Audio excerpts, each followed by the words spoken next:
as opportunities come your way, just go through the doors that open. Don't say no to challenges and opportunities staring you in the face just because they weren't in your plans. Think about what they might be able to offer you. I have to say, I've been really encouraged lately with the number of Instagram and TikTok videos that I've seen on free and cheap things to do in London, in Paris, taking walks, grabbing a coffee with a friend instead of brunch. So I am actually really hopeful that the younger generation is starting to see that free can be fun. I received a question from Melissa through my newsletter, and here it is. My niece just graduated from college and got a job in marketing. I want to help her to start investing so she can take advantage of time like I did not. What advice can I give her? And any other money advice for her situation is appreciated too. Sorry, I didn't want to leave a voicemail. I don't like the sound of my voice. Haha. Melissa, that rings home. My wife and I do a podcast together, and I love doing it with her, but every time we put out a show, she's like, I'm not going to listen to it. So I feel you on the voicemail thing. It's all good. Melissa, thank you very much for connecting through the newsletter. If you guys want to connect on my bi-weekly newsletter like Melissa, you can do that at marriagekidsandmoney.com/free gift. You'll learn the 10 steps that we took as a couple to pay off our mortgage early as that free gift. So Melissa, thank you for this question. This is fantastic. I'm an uncle, and I've definitely gone out of my way to give solicited and unsolicited advice about money to my nephews and niece as they graduate college or graduate high school or just kind of move on to this adultville. To make this fun, though, I thought I would get a little help from two financial experts who know the unique opportunities and challenges for women in the workplace. That's what your niece is doing now. So to help me answer your question, I've invited Jean Chatzky and Kathryn Tuggle on the podcast today. Jean is the CEO and co-founder of HerMoney, the author of 13 books, an award-winning magazine columnist, and the host of the HerMoney Podcast. Kathryn is the Chief Content Officer and Gracie-Award winning editor-in-chief at HerMoney.com. These two came together on a new book recently called How to Money, which is your ultimate visual guide to the basics of personal finance, and it's available now, everybody. Welcome to the show, Jean and Kathryn. Hey, Andy. Hey, Andy. Thank you so much for having us. Absolutely. This is going to be a fun one. I really love having helped my nephews and nieces kind of get a leg up and, getting them started. So this question kind of hits home. So let's help Melissa with her question right away. If Melissa wanted to help her niece with the investing side of things, where's the best place for her to start? I think since she just started a job, the very best place for her to start is by enrolling in her company's 401k. Hopefully they have one, right? Some small companies don't. And if your niece happens to be working for one of those companies, then you could help set her up with an account at a brokerage firm like an Elevest or a Vanguard or any number of them, Fidelity, where she could open an IRA. But let's assume she's got a 401k, and let's assume that it's even better in that her company matches some of her contributions. You want to get her in there immediately so that she can start grabbing those matching dollars, because that is the best possible return she is ever going to get on her money. So I would sit down and I would have that conversation with her about what her options are, and if she's already enrolled, and if she is already enrolled, how the money in that account is invested. A lot of people sometimes confuse the account, which is just the bucket that holds the investments, with the investments itself. So it's really important that she takes both pieces into consideration. And again, if she doesn't have a 401k, you can do the same with a Roth IRA. That's typically the best option for somebody her age. Just get the money working and get it on automatic pilot. So every single time she gets paid, she is contributing something. I love that. Yeah, I've spent some time on TikTok and Instagram, and there seems to be this general hate for the 401k on there. Like, that's a scam and you have to wait too long to get it. What would you say to those people talking like that online? Are they crazy? I mean, seriously. No, look, when we look at the hierarchy of how you get a return on your investment, you always want to go for the free return first, right? The free money first. And there is no better return on the planet than a 401k match. It just doesn't exist. And look, I get the frustration in that it's true. About half of the companies in this country don't offer a 401k. They're small companies. In many cases, they can't afford to do it, or they don't think that they can afford to do it, or administratively it's too much of a hassle. In those cases, some of them will automatically put you into an IRA. You should let them, but if they don't, you should put yourself into an IRA. But otherwise, no, the 401k is a really good deal. I don't get what you said about people saying you have to wait too long to get it. It's a retirement savings vehicle. You get it in retirement.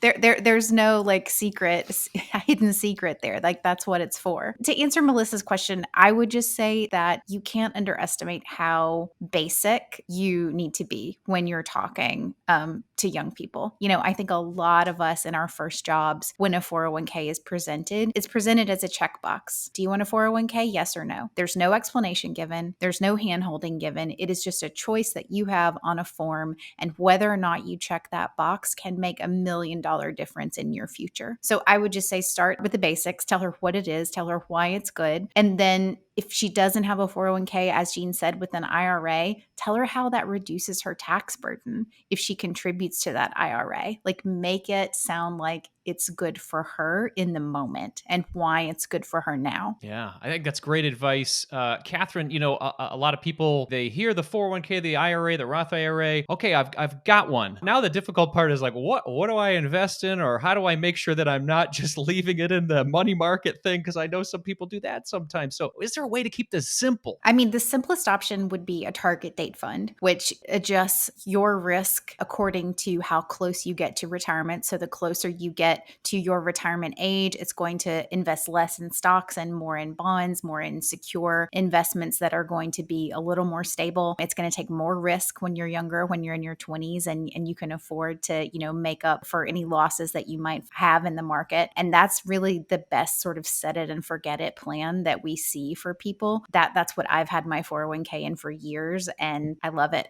Absolutely. And you can see it compound and grow, and you've had the decades to see that magic happen. Let's talk, I guess, outside of investing. When you get in there and yes, you got the job, you get this paycheck thing that's like, whoa, that's a lot more money than I've ever had. How do we like not mess this up? You know, like I remember being 22, getting my first paycheck, and man, did I mess that up. I got the nicer car. I bought a house I couldn't afford. I guess, I don't know, what should we do? How do we, I guess, act responsibly with this new money that we have in our lives? An old saying, and you know, it's been a saying since I've been doing this, which makes it a fairly old saying, that you should really pay yourself first. And what this means is that you should just save before you spend. If you save before you spend, then there's no shot, unless you go heavy duty into credit card debt, that you are going to spend more than you are making. Which is why when Kathryn and I talk about budgeting in How to Money, we suggest that you do it backwards. And what we mean is figure out where your money is actually going. Even if it's your first paycheck, you have expenses already. So take a couple of weeks and actually track your expenses. Look at every single line item. And that means not just the spending that you're doing on your credit cards and with your debit cards. It means where your Venmo transfers going. You know, as you're using Apple Pay, keep track of that. If you're spending any cash, keep track of that as well. And then look at it. And what you'll have is a bit of a roadmap that shows you this much is going to transportation, this much is going to housing, this much is going to food, this much is going to takeout food. You'll see all the line items, and that gives you the power to make changes about where you want your money to go. It's pretty impossible to just sit down and say, I want 35% of my money to go to housing.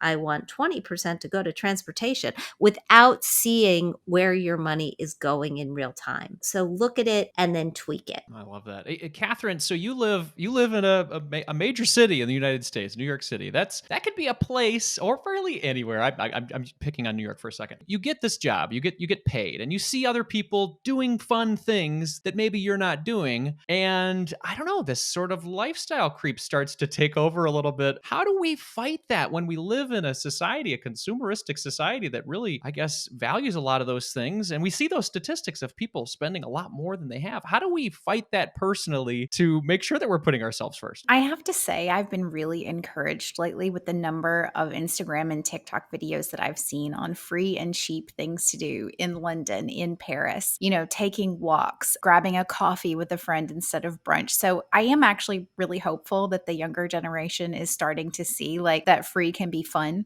Particularly during the pandemic, a lot of us were forced to take a walk rather than, spending money on like a bottomless boozy brunch because those didn't exist. So, I am hopeful that people are starting to see that they are being sold to. And we do talk about that in How to Money. We talk about how all of these companies, all of these great Instagram ads, all of the credit card companies that are charging you 20% interest, they want you to spend. When you understand that the little impulse buy gauntlet at TJ Maxx, that is there to get you to make impulse buys. When you start to see all these things add up and you realize how you're being marketed to and how you're being sold to, I actually think it makes it a lot less tempting to spend because we see they're trying to get one over on me and I'm going to hold on to my cash and I'm going to save money. And I also think just trying to focus on those future priorities rather than in the here and now. We've heard from a lot of our listeners who will, if they're trying to save up for a big trip to Paris,